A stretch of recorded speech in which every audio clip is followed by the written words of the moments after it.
নমস্কার। আজকের কবিতা বৃষ্টির জন্য চিঠি।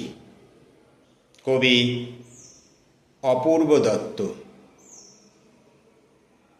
চূর্ণী নদীর বুকের ওপর ছোট্ট বাঁশের সাঁকো দাঁড়িয়ে আছে একটা ছেলে। কোত্থেকে এক পাখি বলল, তুমি আঁকতে পারো, আঁকবে আমায়? আঁকো।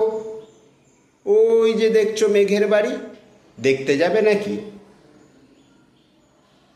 জারুল গাছের ডালের ফাঁকে সূর্যি গেছে হেলে। খেয়ার মাঝি বলল, তুমি গান জানো ভাই?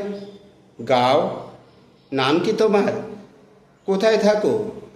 কাদের বাড়ির ছেলে? খাবে কিছু? এই নাও, একটু গুড় পাটালি খাও।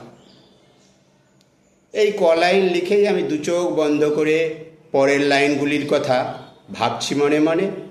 হঠাৎ বাড়ি কাঁপিয়ে কোথায় শব্দ হলো জোরে। দুধ দাঁড়িয়ে মুষলধারে বৃষ্টি পরক্ষণে। যেই না আমি বৃষ্টি দেখার ইচ্ছেটুকু নিয়ে বাইরে যাব দরজাখানা খানিকটা ফাঁক করে, দু চার ফোঁটা বৃষ্টিদানা সেইটুকু ফাঁক দিয়ে লেখার খাতা ভিজিয়ে দিয়ে হাসলো তুমুল জোরে। কি যে আমার কষ্ট হলো বোঝাতে পারবো না। কতদিনের পরিশ্রমের ফলেই তো এই লেখা। যা লিখেছি সবটুকু তো তোমার মুখেই শোনা। বৃষ্টি, আমার সবটুকু তো তোমার কাছেই শেখা। বৃষ্টি, আমার কথায় রাগ করো না ভাই। কবিদের তো কষ্ট হলেও মুখে বলতে নাই। কথা দিলাম, আবার যদি তোমার দেখা পাই, লেখার পাতা ভরিয়ে লিখব তোমার যা চাই।